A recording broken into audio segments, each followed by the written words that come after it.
Olá pessoal, sejam bem-vindos a mais um episódio da Maratona Estratégia Arquitetura.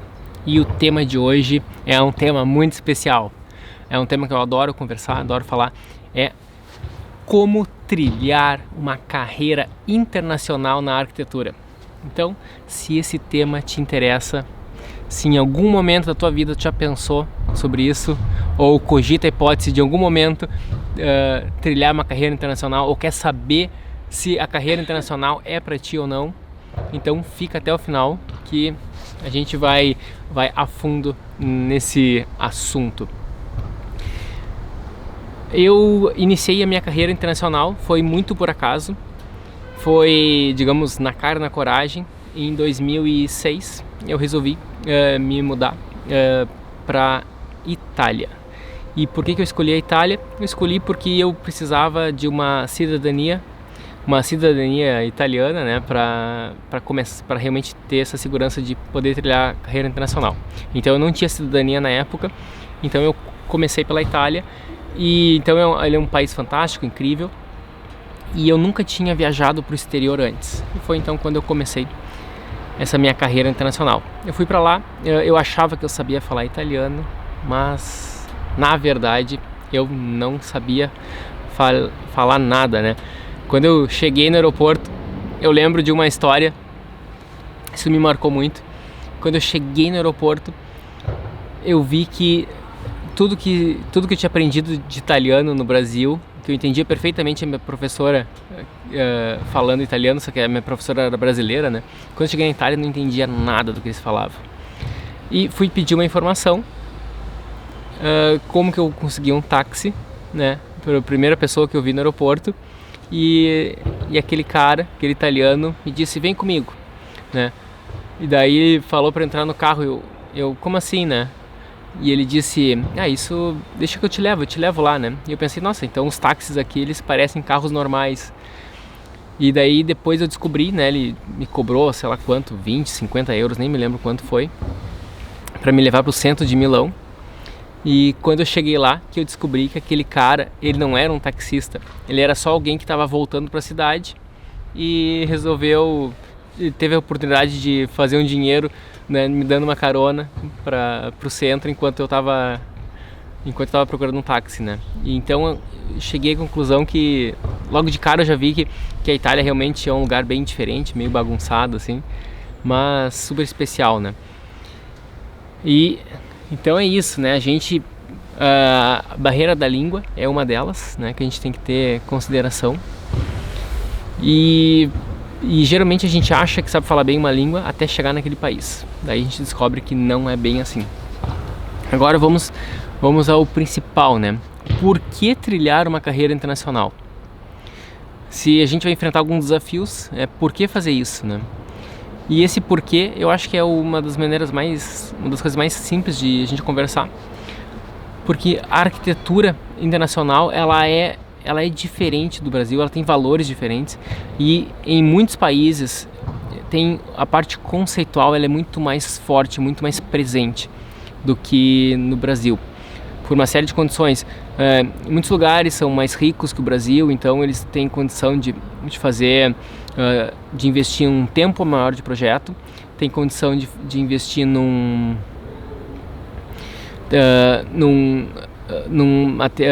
materiais e soluções tecnológicas mais sofisticadas. Aqui, por exemplo, tu usar um mobiliário de design assinado é muito mais fácil e muito mais simples do que usar um mobiliário de design assinado, por exemplo, no Brasil, onde os impostos de importação são altíssimos. Aqui, digamos, o design assinado é praticamente local, né? Ou a importação não é tão agravante. A moeda é mais forte, então tu comprar design assinado aqui acaba sendo praticamente acessível para qualquer um, não é algo elitizado como no Brasil. E até mesmo a elite no Brasil ainda usa o design assinado genérico, né? E isso vale para quase tudo, né? Então, soluções de acabamento, soluções de esquadrias, A tecnologia da construção civil ela é bem mais avançada aqui, a gente tem uma série de soluções muito interessantes que a gente tem acesso, mas principalmente a questão do mindset, né? Aqui tem uma preocupação de respeito ao contexto urbano, uma preocupação de contexto muito mais forte que no Brasil. Enquanto no Brasil, todo mundo que vai fazer uma obra quer fazer que aquela obra seja única, icônica e seja uma escultura no meio da cidade e que se destaque de todo o resto da cidade, enquanto aqui a preocupação principal é que uma obra ela fique em harmonia da cidade. Aqui está todo mundo querendo fazer com que a cidade fique mais bonita, enquanto no Brasil está todo mundo querendo que a sua edificação, o seu projeto seja o mais bonito de todos. Aqui tem um senso de coletivismo, né? Um senso coletivo, enquanto no Brasil tem um senso muito mais forte de individualismo. Isso é muito notável na arquitetura. Não que aqui não tenha um pouco de vaidade, tem, mas no Brasil é muito mais. No Brasil existe uma negação do que tudo que já foi feito, né? Então, quando alguém vai fazer um projeto, a gente tenta negar a cidade, né? A gente tenta ignorar tudo que já foi feito até então e a gente quer como se fosse quer construir algo do zero. Se pudesse apagar tudo que já tem e começar a construir do zero, seria, digamos, o ideal para muitos e muitos brasileiros. Então, a gente acaba aprendendo muito sobre um mindset diferente de projeto. Aqui, a sustentabilidade, ela iniciou muito mais, é muito mais forte por aqui. É quase que, diria, há muito tempo ela já está intrínseca nos projetos. Não se fala muito em sustentabilidade como algo separado, né? Ela é meio que natural de qualquer projeto.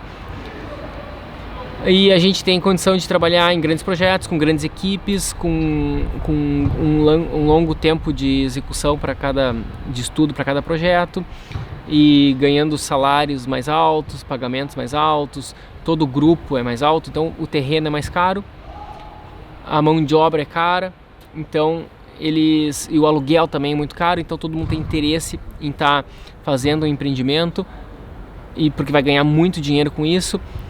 E para que tudo isso aconteça de uma maneira muito assertiva, eles querem investir num bom projeto. Para isso eles vão contratar bons escritórios.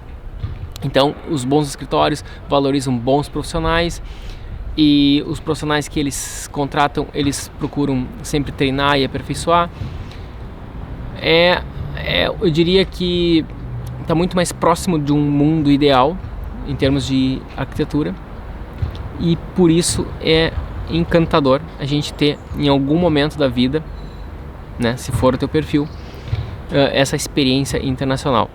Eu tive em 2006 na Itália, fiquei 1 ano e meio na Itália, depois eu fiquei mais 1 ano e meio na Inglaterra, de 2008 até 2009, e daí eu fiquei um bom tempo no Brasil, de 2009 até 2017, dando praticamente 2009, 17, deu 8 anos, fiquei 8 anos no Brasil, e agora já estou há 3 anos aqui na Inglaterra. E o que eu mais levo de toda essa experiência de carreira internacional é o seguinte: a gente soma toda a nossa experiência, o nosso jogo de cintura que a gente tem brasileiro, né? O brasileiro, ele é ótimo em viabilizar, em improvisar, em dar um jeito de fazer a coisa acontecer por menos recurso disponível tu tenha, né? Você pode ter pouquíssimo recurso, mas tu dá um jeito e vai fazer acontecer. Isso é uma coisa muito boa do Brasil. O brasileiro tem realmente esse dom. É das culturas que eu tive contato, é o que tem mais significativo, e isso a gente nunca deve perder. E o que eu aprendi de maneira mágica e realmente muito especial na Itália foi que lá eu aprendi realmente a projetar arquitetura, né? Lá que eu nasci, o arquiteto que eu sou hoje. Se eu tenho algum orgulho da minha carreira como arquiteto, tudo isso nasceu na Itália, né? Foi plantado na Itália e desenvolvido na Itália, que é o senso estético, o senso formal, a arquitetura formal. No Brasil a gente é extremamente funcional, né? Eu falo muito em muitos vídeos, né, que o brasileiro é plantista, ele é especializado em planta baixa, ele é obcecado por planta baixa, o ensino acadêmico é obcecado por planta baixa, enquanto em muitos lugares a arquitetura é mais conceitual, eles são mais obcecados pelo conceito, pela uma filosofia, uma história, é o conceito, né, dá pra dizer assim. E claro que de país para país muda, né? Eu sei que a arquitetura na Alemanha é um pouco mais técnica, a arquitetura na Itália é muito teórica, a arquitetura aqui na Inglaterra, ela em algumas escolas é muito conceitual, algumas escolas como Bartlett, que é uma das mais famosas daqui, super conceitual. Tem a arquitetura daquela Architectural Association, que é uma das principais escolas do mundo. Ela vai para uma parte muito conceitual, trabalhando bastante com parametrização. Grandes escritórios do mundo passaram por lá, né?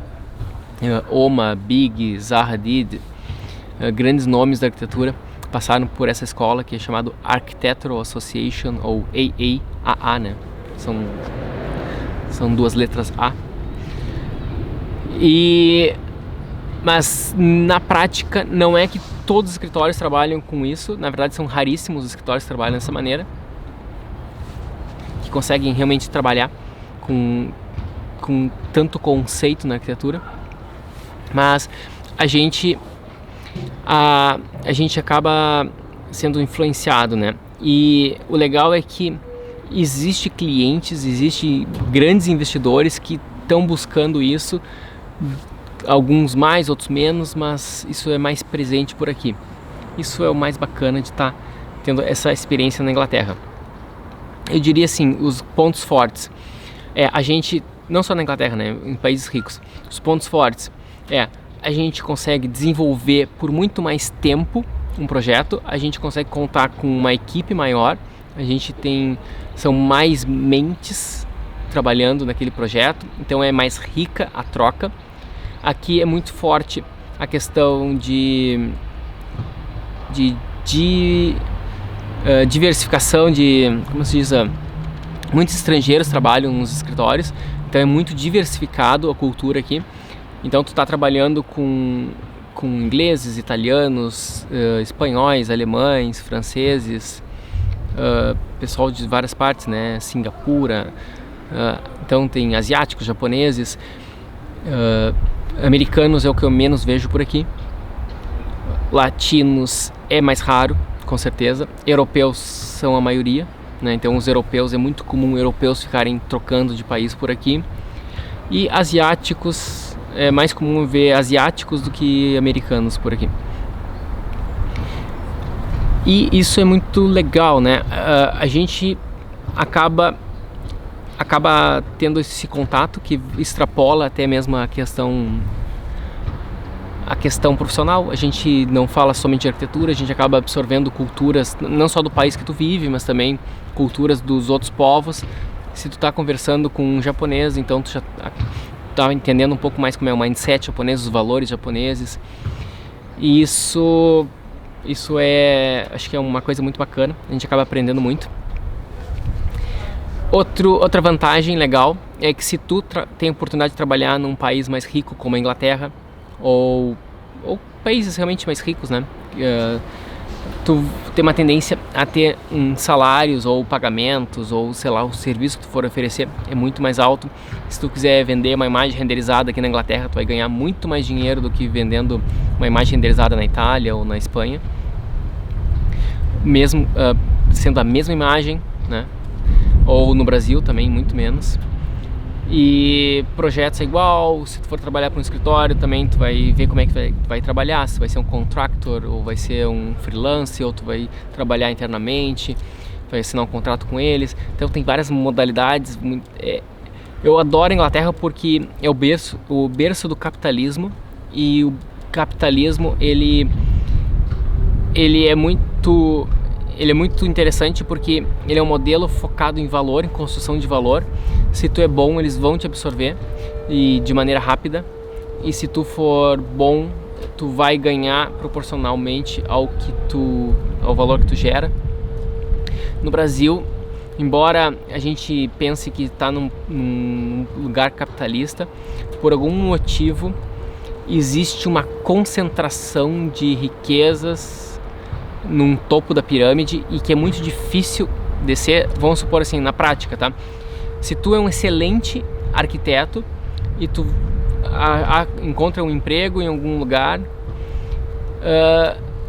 por algum motivo no Brasil eles vão tentar te segurar e não fazer tu crescer muito, assim. Aqui também existe isso, mas é um pouco mais solto, acho. É menos. É mais difícil tu ascender no Brasil, a não ser que tu ascender no sentido de subir, né, na tua carreira, a não ser que tu abra o teu próprio escritório. Aí sim, aí tu pode crescer. Mas daí tu vai ter que enfrentar os clientes brasileiros. E os clientes brasileiros, eu tento fazer uma certa distinção, que existe clientes bem qualificados, né, que tem uma cultura para estar absorvendo uma boa arquitetura, e também tem dinheiro para estar pagando por ela, e tá realmente valorizando a contratação de um excelente profissional. E então a quantidade de clientes que tem condição de estar pagando por isso é um número bem menor, e aqui já é um número bem maior. Aqui, digamos, a classe média é muito mais alta do que a classe média do Brasil, né? Então é muito mais pessoas que têm acesso e condição de estar pagando por um bom serviço de arquitetura, por bons profissionais. Então aqui tu vai ter condição de estar te enriquecendo e aprendendo muito com profissionais que pensam completamente diferente de ti. Tu vai estar tendo a condição de aprender muito sobre arquitetura, porque aqui os clientes querem uma arquitetura mais sofisticada. Aqui é muito comum clientes puxarem, elevarem o nível da régua, né? Um jeito de explicar, assim, tu tá fazendo um projeto e na tua cabeça aquele projeto é super bom, daí o cliente chega para ti e diz: não, eu quero melhor ainda, eu quero mais ousado, eu quero mais inovador. Isso aqui acontece. Eu nunca vi um arquiteto brasileiro falar disso. Sério, eu já tenho até cabelo branco, né, e já conversei com muita gente. Eu nunca vi um arquiteto brasileiro dizendo que o cliente está elevando a régua, né, querendo um projeto ainda mais inovador, né, mais ousado. É sempre o contrário, né? É sempre o arquiteto no Brasil tentando educar o cliente do quão legal é essas ideias que ele está trazendo. E aqui, em lugares como a Inglaterra principalmente, isso acontece, né? Porque aqui na Inglaterra o pessoal tem dinheiro e cultura ao mesmo tempo, e isso essa combinação é mágica, tá? E daí pessoas talentosas crescem muito por aqui. Como como iniciar esse processo de carreira internacional? A primeira coisa que eu tenho que ter é o básico, que é a condição legal para isso. Eu, no caso, eu fiz a minha cidadania italiana e graças a ela eu tenho uma série de facilidades de poder morar em vários locais da Europa, e a contratação, eu tenho os mesmos direitos trabalhistas, mesmos direitos de montar uma empresa, direitos de trabalhar como funcionário de qualquer outro lugar, do que um inglês, por exemplo, tá? Ou de qualquer outro povo. Isso graças à minha cidadania italiana. Eu conheço outros profissionais que não têm essa cidadania europeia, e eles acabaram tendo que passar pelo processo de solicitação de um visto, e isso é possível sim, só que qual que é uma dificuldade, é um obstáculo um pouco maior que tu vai ter que enfrentar. Por quê? Porque o visto, quem pede o visto não é exatamente, vamos supor que tu não tem a condição de ter uma cidadania europeia para vir para a Europa. Então, tu vai aplicar, ou seja, tu vai te candidatar a alguma vaga, e daí, se essa empresa gostou muito do teu trabalho, eles vão providenciar o visto para ti. Então, quem providencia o visto é a empresa contratante e não você que está imigrando, né? E essa empresa, ela vai mostrar para o governo, ela tem que demonstrar para o governo que tu é alguém que eles não conseguiram achar uma mão de obra local e por isso que estão te contratando. E esse trâmite tem um custo de tempo e de dinheiro, porque eles vão ter que arcar com despesas de advogado, despesas jurídicas, e também tem um tempo de contratação por isso. Então, como essa empresa vai ter que, digamos, cuidar de ti, de certa forma, ela vai ter esse investimento de tempo e de dinheiro. Essa empresa, geralmente, um padrão de mercado, ela oferece um pagamento, um salário que é um pouco mais baixo do que se tu não tivesse isso.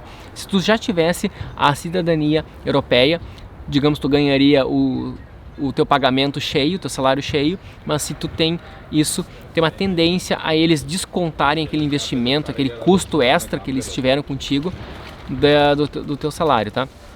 Então, o budget, o quanto a empresa vai investir contigo, isso já está pré-definido, e o que vai mudar é só o quanto tu vai receber, né? Então, uma parte vai ficar para os advogados que vão ter cuidando disso. Não que seja caro, tá? Mas também a empresa aqui, ao mesmo tempo que eles são muito justos, eles também são muito espertos. Eles sabem que se tu não tem visto, se tu não tem cidadania, tu tem que estar amarrado a uma empresa. E daí eles também sabem que é difícil tu mudar de empresa, e eles também acabam dando um salário também um pouco menos competitivo no mercado, tá? Mas é possível, só tem que enfrentar esse obstáculo a mais. Muita gente me pergunta: Leonardo, é possível eu conseguir um trabalho antes de migrar, antes de viajar? Eu estou no Brasil, eu quero viajar já com trabalho, contrato assinado, tudo bonitinho, chegar já com trabalho aí. É possível? Eu diria, é possível, mas não é provável. Eu não fiz isso. A todas as vezes que eu viajei, eu já migrei 3 vezes, né? A primeira vez eu fui para a Itália, eu não tinha nada, não sabia, eu achava que sabia falar a língua, não sabia. Eu nunca tinha ido para a Europa antes, então eu cheguei na Itália e levei aquele susto, e daí lá eu fiz a minha cidadania, fiz todo o processo, melhorei meu italiano no meio da entrevista, digamos assim, né? Na minha entrevista de trabalho na Itália, isso em 2006, há muito tempo atrás. E deu tudo certo, tá? Me candidatei, mandei meu currículo para 10 escritórios, e um deles me chamou para uma entrevista. Eram 9 em Milão e 1 em Gênova, que eu tinha gostado muito daquele escritório em Gênova, porque aquele escritório de Gênova eram de arquitetos que trabalhavam com Renzo Piano. Então eu tinha gostado muito do trabalho deles, e foi o único. Eu queria trabalhar em Milão, porque é a grande cidade, mas eu gostei tanto daquele trabalho do escritório de Gênova que foi o único escritório fora de Milão que eu apliquei, e aquele escritório quis me contratar. E o que mais chamou a atenção deles foi a minha capacidade de entendimento de arquitetura junto com a capacidade de fazer renders, né, de renderização. E isso eu só consegui enxergar no futuro, bem depois, né? Na hora eu não tinha enxergado isso, mas depois, com o tempo, que eu enxerguei a importância de um arquiteto trabalhar com renderização, um arquiteto que conhece tanto projeto quanto render, né? E isso é uma habilidade extremamente escassa e faz parte do dia a dia de qualquer escritório de arquitetura aqui na Europa. Eu imagino que até no Brasil vai ficar ainda mais assim, vai ter uma tendência aos clientes brasileiros não tolerarem mais imagens mal feitas, e muito menos não fazer avaliação de projeto e desenho somente com desenhos técnicos, tá? Acho que isso eu diria que é muito certo, né? Tudo que acontece no exterior tem uma tendência a acontecer no Brasil também. Então vai acabar acontecendo no Brasil também. E daí naturalmente é necessário que os projetos sejam apresentados com renderização. E quanto mais importante for o projeto, mais impactante tem que ser essas imagens. É como se fosse um comercial de TV, né? É marketing puro. Se tu vai lançar um produto, seja lá qual for, tu vai ter que investir em marketing para mostrar para as pessoas que aquele produto é bom, e tu vai ter que ressaltar os benefícios daquele produto. E é muito complicado tu ressaltar esses benefícios apenas com palavras, né? Só com palavras e desenhos técnicos e croquis, entendeu? O croquis, ele é uma coisa poética, assim, ele não é... O croquis é muito... Ele tem um valor muito forte para o arquiteto, mas para o cliente ele não é tão valioso, assim. Ele é uma coisa...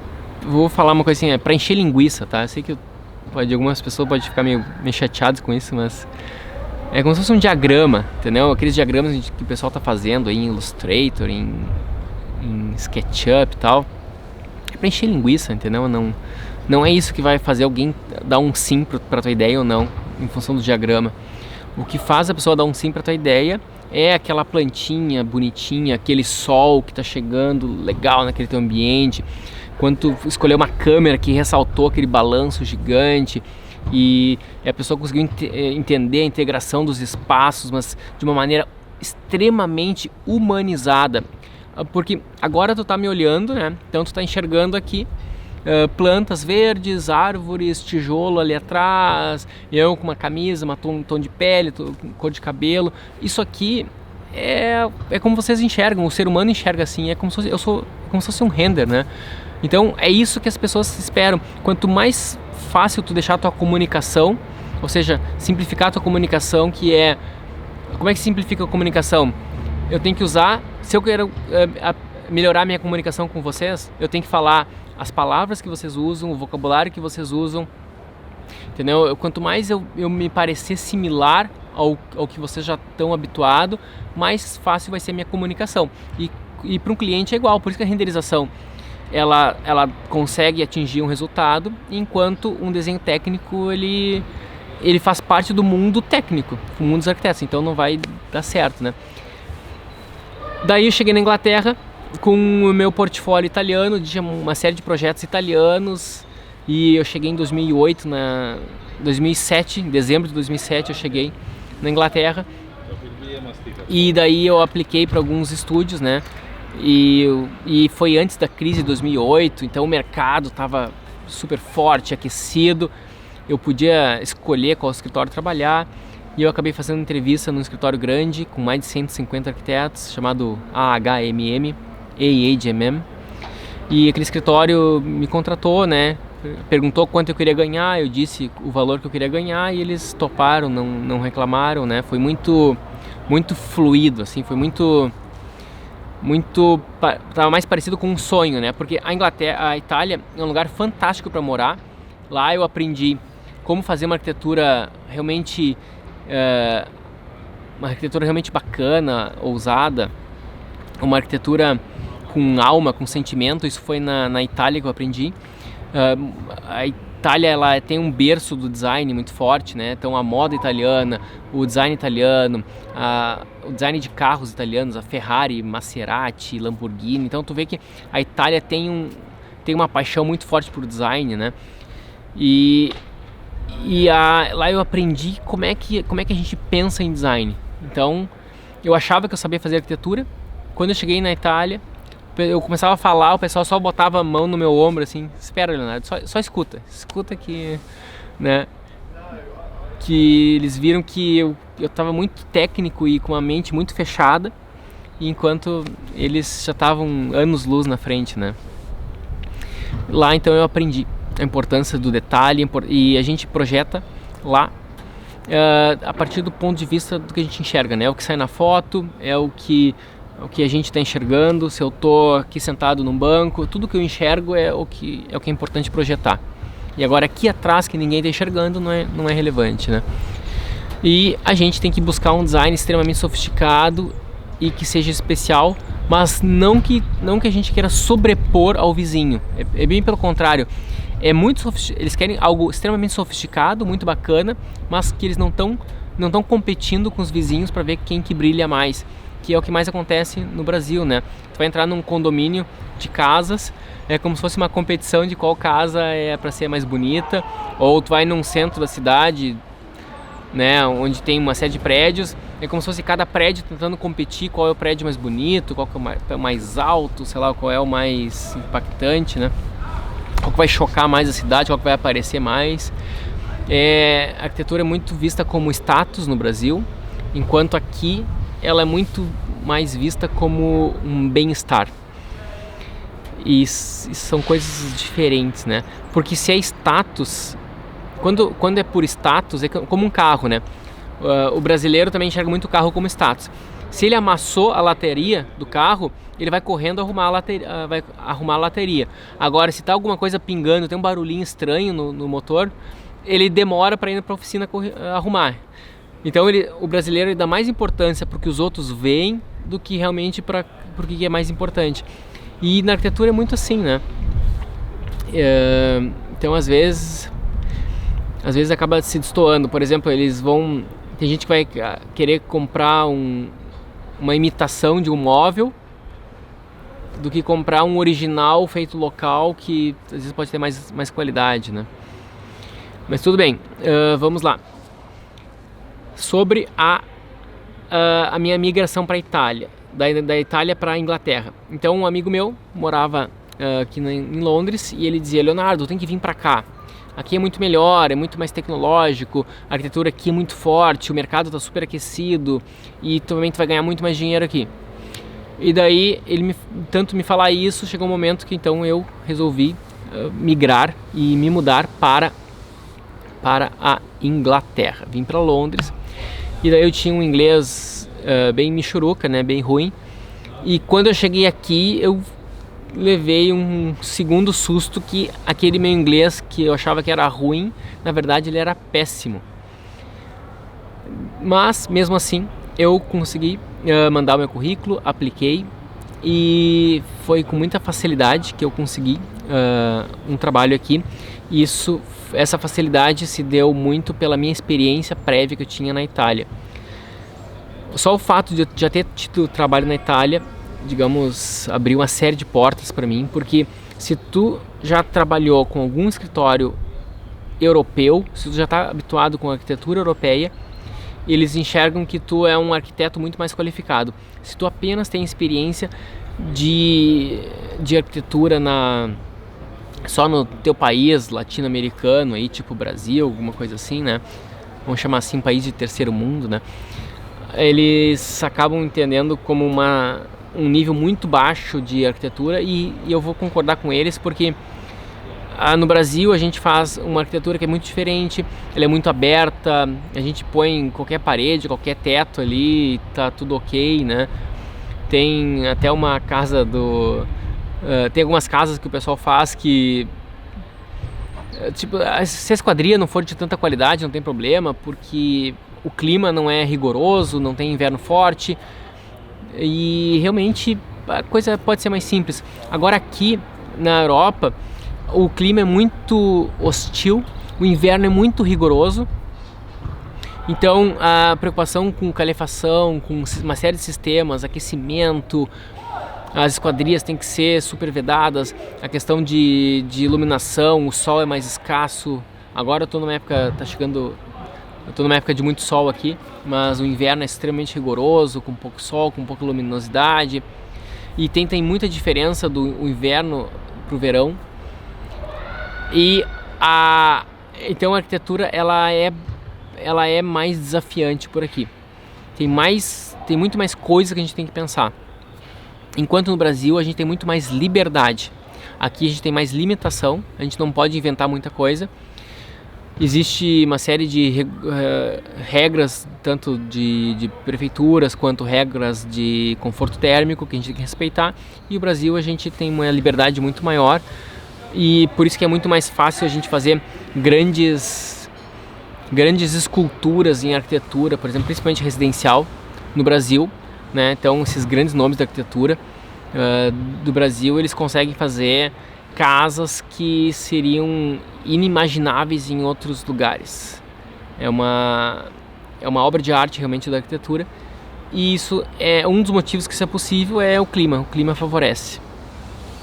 Tá, então os brasileiros acabaram ficando especialistas nisso, e né, então essa junção do clima agradável com o modernismo que explora uma estrutura realmente ímpar, significante, isso é o que faz essa combinação ficar massa.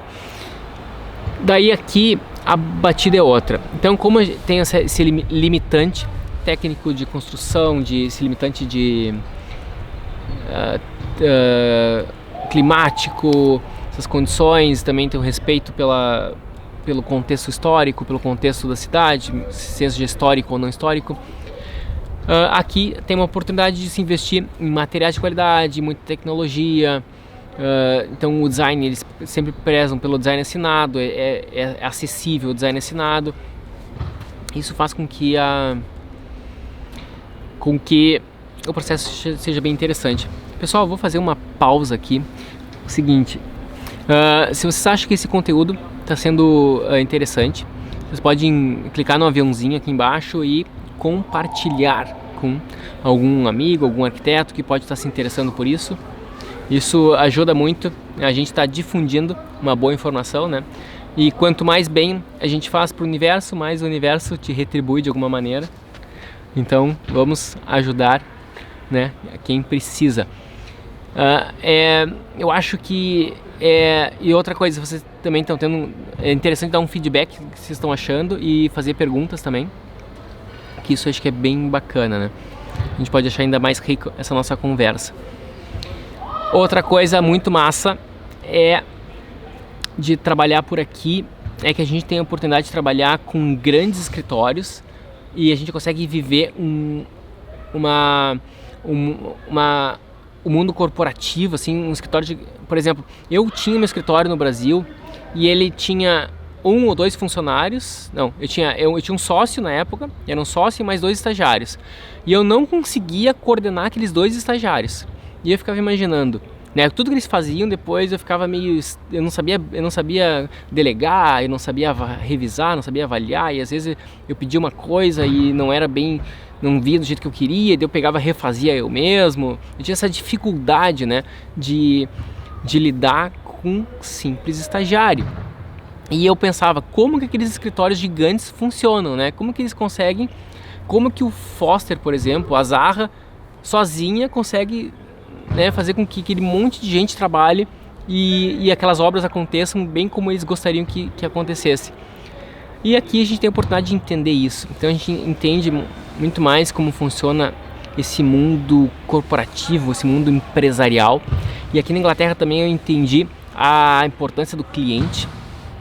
Enquanto na Itália eu aprendi muito mais a questão de projeto, realmente como fazer um projeto instigante, um projeto extremamente conceitual. Aqui na Inglaterra eu aprendi processos, eu aprendi como é que se ganha dinheiro com a arquitetura, a importância do cliente, a importância da seleção do cliente, a importância da equipe. Foi isso que eu aprendi aqui na Inglaterra. Aqui então as equipes são grandes, então a gente começa a enxergar como que um grande escritório tem que funcionar e como que os escritórios o caminho que eles têm que fazer para escalar, e existe um perfil, né? É muito parecido com o time de futebol. Cada um tem uma função diferente. E quando a gente consegue entender que é simples tu ensinar uma coisa para deixar um cara especialista em uma coisa, é muito mais simples do que tu tentar exigir que aquela pessoa seja super completa. E a facilidade com que eles contratam aqui, eu sempre imaginava, né, que para tu conseguir trabalhar num grande escritório aqui, tu teria que ser um profissional acima da média. Mas isso não é verdade. Aqui eles contratam pessoas normais, pessoas absolutamente normais. Qualquer pessoa que acabou de se formar numa faculdade de arquitetura no Brasil, seja lá qualquer universidade, ela estaria ok para tu trabalhar em qualquer escritório aqui. Por quê? Porque eles vão te treinar. E o que vai fazer com que aquele escritório faça excelentes projetos não é a capacidade e o talento individual de um profissional, mas sim os processos e o talento da gestão, o talento do coletivo. Isso é muito legal. Isso foi uma das coisas mais bacanas que eu consegui me dar conta. Eu aprendi aqui na Inglaterra. E a importância de tu construir um time que seja unido e que esteja em busca de um objetivo único. Isso é o que faz com que a gente consiga crescer realmente, né? Então, isso também teve muito forte na Itália, só que na Itália o objetivo que todo mundo buscava era uma arquitetura especial, era uma arquitetura que desse orgulho. E aqui o objetivo que todo mundo busca está um pouco mais focado no lucro e na otimização dos projetos, né? Essa aqui é uma grande mudança. E eu sempre tentei juntar esses mundos, né? Esses três mundos. O meu talento nato brasileiro, que é de dar um jeito, de viabilizar as coisas, né? Se o recurso é escasso, a gente dá um jeito de fazer acontecer mesmo assim, junto com o talento de deixar qualquer coisa uma obra de arte, né? Qualquer projeto que tu vai fazer, seja lá por mais simples que seja, tu vai fazer só um projeto de um banheiro, que esse banheiro seja uma obra de arte e que esse banheiro seja o banheiro mais incrível que tu já viu na tua vida, entendeu? Então esse era o objetivo de qualquer arquiteto italiano quando ia principalmente para aquele meu escritório. Depois, com o tempo, eu descobri que não eram todos os escritórios italianos assim, então eu realmente estava num escritório muito especial, que tinha um conceito muito forte, uma cultura arquitetônica muito forte. Eles eram muito obcecados, eles eram muito claros, tinha um caminho muito claro para qual caminho de estilo de arquitetura que eles querem ir. Se vocês querem pesquisar sobre esse escritório, o nome é OBR, vou escrever nos comentários aqui, vocês pesquisem lá, vocês vão dar uma olhada. Aqui está o site do escritório. E o outro escritório em inglês que eu trabalhei também por muito tempo, que é um escritório bem grande, é AHMM, que são escritórios bem diferentes um do outro. Botei nos comentários. Depois da live vocês podem dar uma espiada ali. E no escritório inglês, tinha 150 funcionários, tinha equipe de RH, não era uma pessoa de RH, tinha uma equipe de RH, tinha um model shop, que é uma maquetaria, então tinha cerca de 4 profissionais que faziam maquete o tempo inteiro, era um estúdio de maquetaria dentro de um escritório grande. Como é que trabalha um escritório grande, assim, desse porte? Eles são vários pequenos escritórios, um dentro do outro, quer dizer, são vários pequenos escritórios dentro de um grande. E então, como é que tu coordena 100 pessoas? Como é que tu coordena 100 arquitetos? 150. Hoje a HMM, né, AHMM, deve ter cerca de 300 profissionais trabalhando lá. Então, como é que se coordena tantas pessoas? Tu faz times pequenos, esses times tem a mesma estrutura de um escritório de arquitetura normal. E daí tem um escritório, ao lado vai ter outro escritório. Quantas pessoas tem naquele time? Eu trabalhava num time que era grande. Ele tinha cerca de 7 profissionais, 7 arquitetos. Mas geralmente os times lá tem 4, tá? Então eu trabalhava num projeto muito, muito grande, que até hoje não foi construído, está em obra ainda. Então eu trabalhei naquele projeto em 2008 e até hoje a obra não está pronta, porque era um projeto muito especial, que cruzava a linha era uma torre comercial, nem é uma torre baixinha assim, né? O pessoal chamava de Fat Boy, né? Menino gordo, né? Porque ele era um prédio meio quadrado assim. Mas era muito grande. E embaixo daquele prédio comercial tinha uma estação de metrô, bem importante, no centro da cidade, em Oxford Street. E embaixo também tinha a linha de Crossrail, que é a linha de trem uma linha nova de trem que está cruzando toda a Inglaterra, vai do norte ao sul da Inglaterra, e chegava no centro de Londres, é uma linha nova, super tecnológica, e tudo isso embaixo do prédio. Então a gente tinha uma série de restrições em função disso, e a gente trabalhava com vários consultores. Para quem é bastante ligado em arquitetura internacional, conhece a Arup. Eu vou escrever aqui, vocês podem pesquisar também. A Arup é a maior empresa de consultoria em arquitetura que existe no mundo. Ela deve ter cerca de 15 a 20 mil funcionários. Ela deve ter cerca de 15 a 20 mil funcionários, essa empresa, tá? Qualquer grande obra no mundo que tu já viu por aí, ela passou pelas mãos da Arup. É muito raro a gente encontrar uma grande obra que não passou pela Arup. O que a Arup faz? Faz projeto estrutural, instalações normais, né, como vocês devem imaginar, faz projeto acústico, cuida de sustentabilidade, faz projetos de todas as áreas que tu pode imaginar. Se vocês forem olhar no site da Arup, vocês vão entender o que ela faz. Então eu trabalhava com projetos com a consultoria da Arup. Então era a equipe da Arup falando pra gente. No caso, as reuniões que eu participava, eu trabalhava muito com fachadas aqui.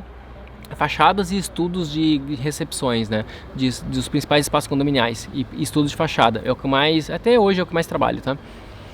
E então a fachada que nós arquitetos queríamos, ela tinha um certo apelo estético, e a Arup, como consultora de sustentabilidade, ela nos dizia, ela nos apontava como que a gente podia deixar aquela fachada mais sustentável.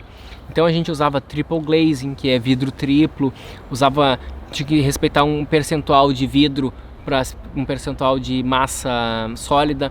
Se a gente não pode fazer essas torres de vidro aqui na Inglaterra, pode, né? O Shard, né? Aquele prédio do Renzo Piano é uma torre de vidro, mas eles tentam evitar com que isso aconteça, porque tem muita troca interna, de troca térmica, né? Interior-exterior. Então cada projeto tem um target, tem um objetivo a ser cumprido. E muito legal nesse grande escritório, HMM, que foi o maior escritório que eu trabalhei internamente, trabalhei por 1 ano e meio lá, e eles tinham um setor de sustentabilidade dentro do escritório, que eles apontavam. Era um time, tá, que devia ter cerca de 3, 4 arquitetos no máximo, e eles eram como se fosse uma polícia, eram fiscais de sustentabilidade de todos os projetos do escritório. Então todos os projetos tinham que passar por aquele time, por aqueles arquitetos, tudo internamente, tá? Então são todos amigos, assim, são todos do mesmo time. Mas eles tinham que passar por aquela avaliação de sustentabilidade. Então eles apontavam, era muito legal o kit, que para cada estágio do projeto, para estágios iniciais, tu tinha que obedecer tais critérios, para estágios intermediários, tais critérios. Vamos supor assim, ó, o que tu tem que pensar em termos de sustentabilidade em projetos preliminares. Então, posição solar, questão de definir acessos, se o acesso que tu está fazendo tem a ver com os pontos de parada de ônibus, acessos públicos. Então, é isso que tu está pensando. Depois tem anteprojeto, e tu já começa a estar enxergando também, vai estar botando bicicletários, uma série de coisas, né? Então eram 10 áreas de sustentabilidade. Eu vou botar isso no Telegram. É um kit, eu vou botar parte dele, né? Uma parte mais resumida, que vocês vão entender. E fazia uma rosa, assim, é um diagrama em círculos, que tu apontava o quão sustentável era o prédio de acordo com 10 itens. Então tinha materiais, né? Se os materiais são locais, é bem sustentável. Se os materiais são pegos a mais de 200 km, daí já é um pouquinho menos. Se os materiais, tu está pegando PVC da China, que é o pior que tem, entendeu? PVC é super poluente. China também é lá de longe, tu deixa uma série de pegadas de carbono para trazer o material da China, e ainda tu não favorece os fabricantes locais. Então tem todos esses critérios, né? Então o que é o ideal? O ideal é tu usar materiais que já tem na própria obra, né? Se eu vou fazer uma reforma aqui, a opção mais sustentável que tem é eu reutilizar esses materiais que já tem aqui. Então algumas vezes isso é possível, outras não. Então tem questão de acessibilidade, clima, como é que se diz, climatização, acessos, pessoas, eficiência de fachadas. Eram 10 itens, tá? Eu vou botar depois ali, vocês vão ver, é muito legal. Como faço para participar do quê? Do Telegram. Quem não tá no Telegram, vai no link da bio, tá? No link da bio tem o acesso ao Telegram. Ali no Telegram, para quem não sabe, eu tenho material extra que eu tô sempre botando após a cada live. Eu dou um material extra que são insights que eu tenho depois da live. E eu também vou estar botando alguns PDFs que vão ser bem importantes. Esse aqui vai ser o de hoje, vai ser sobre esse kit de sustentabilidade. Tá? Que na verdade o kit é um book gigante, tá? Então tinha 50 páginas aquele book. Eu vou botar uma tabela que é o resumo de tudo, que ali a gente vai conseguir entender bem, tá? Eu vou botar a tabela e o gráfico, como é que tu mede o gráfico. Então o verde escuro é super sustentável, ele tem o verde claro que é mais ou menos, já é sustentável, mas um pouquinho menos. O amarelo que já começa a ter cuidado e o vermelho que é horrível, tu tá poluindo, né? Tu tá fazendo mal pro meio ambiente, tá? E falando sobre sustentabilidade, uma vez eu fiz um curso sobre isso. Eu não me lembro o nome do curso, mas os professores eram muito bons e eles explicaram como é que tu consegue esses selos de sustentabilidade, os Green Building, Aqua, que é francesa. Eles falaram de vários modelos, explicaram como é que tu consegue esses selos. Isso há muito tempo atrás. E eles mostrando os projetos do Brasil que ganhavam esses selos, né, de Green Building.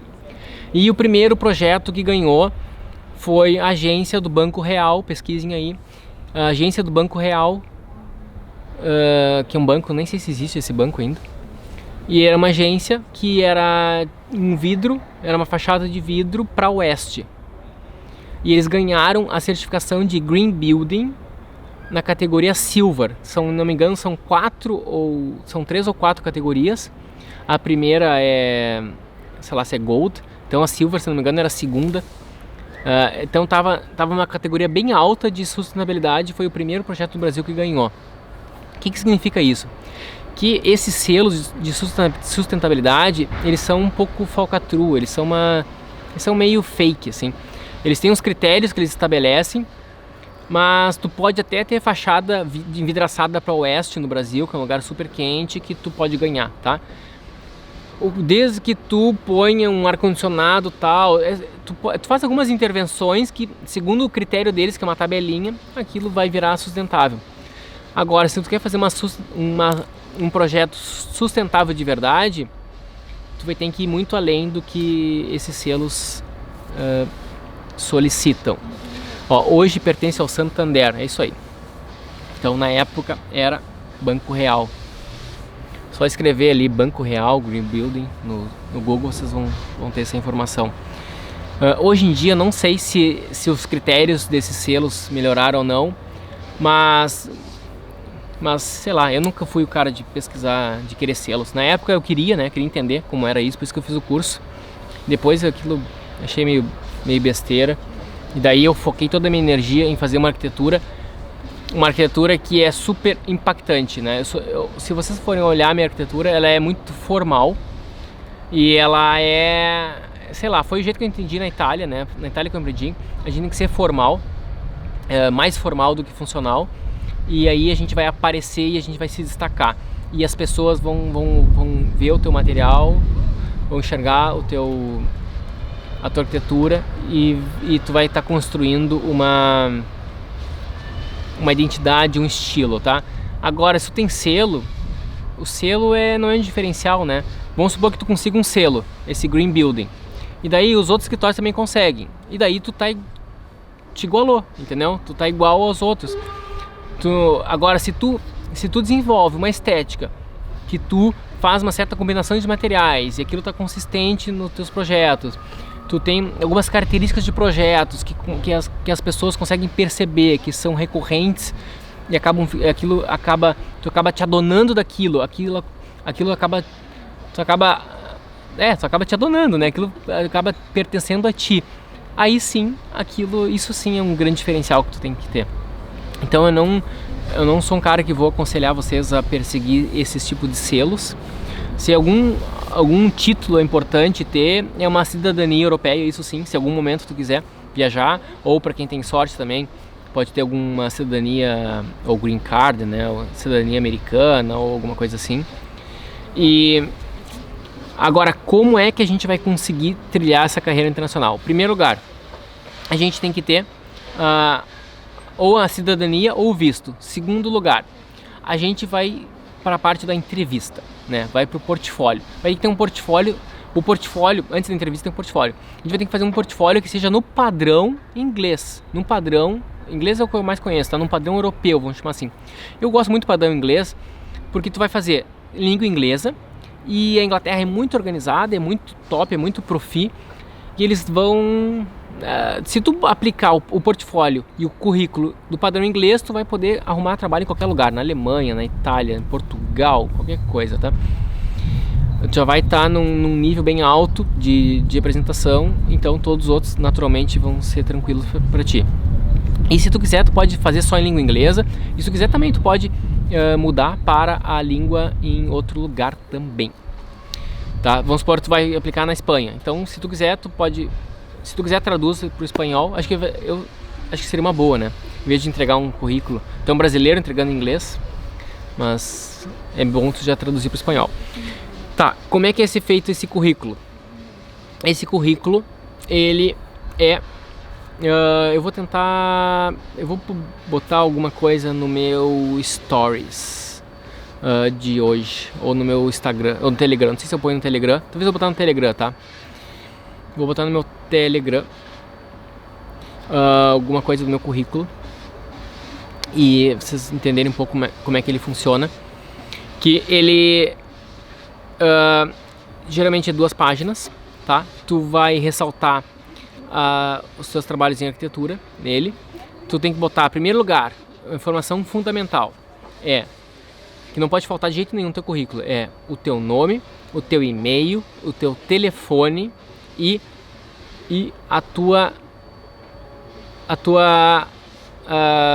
o teu, se tem visto, né, ou a tua cidadania, tá? Tu tem que mostrar a tua condição de trabalho, tá? Então, em primeiro lugar, eles vão olhar a tua condição de trabalho. Eles vão ver, esse cara, essa pessoa, esse arquiteto aqui, ele é possível contratar ele? Ele tem visto? Ele já tem visto, tem que aplicar, né? Ele já tem cidadania?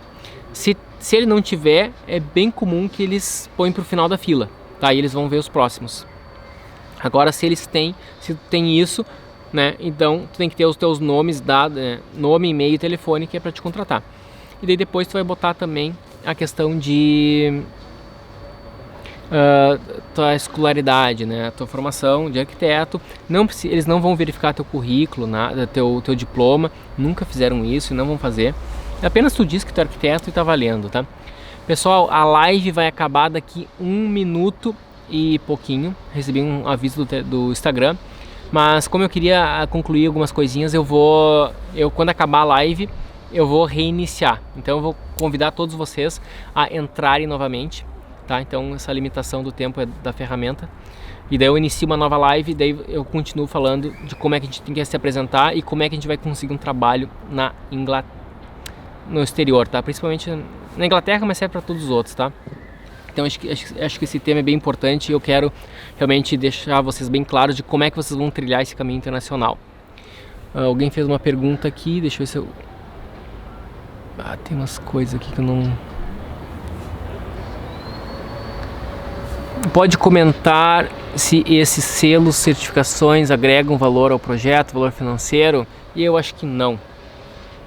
Eu acho que se tu vai trabalhar com um órgão que exige isso, daí sim, né?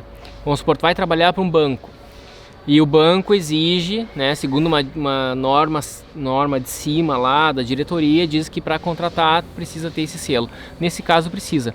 Agora, se para tu vender para o público normal, assim não, né? Tá? Pessoal, a live vai acabar daqui 10 segundos e daí eu vou convidar todos vocês a entrarem novamente, e se vocês escreveram perguntas aqui e eu não consegui ler, vocês vão ter que escrever de novo, tá bom? Vamos lá para a segunda live, então, segunda parte da live.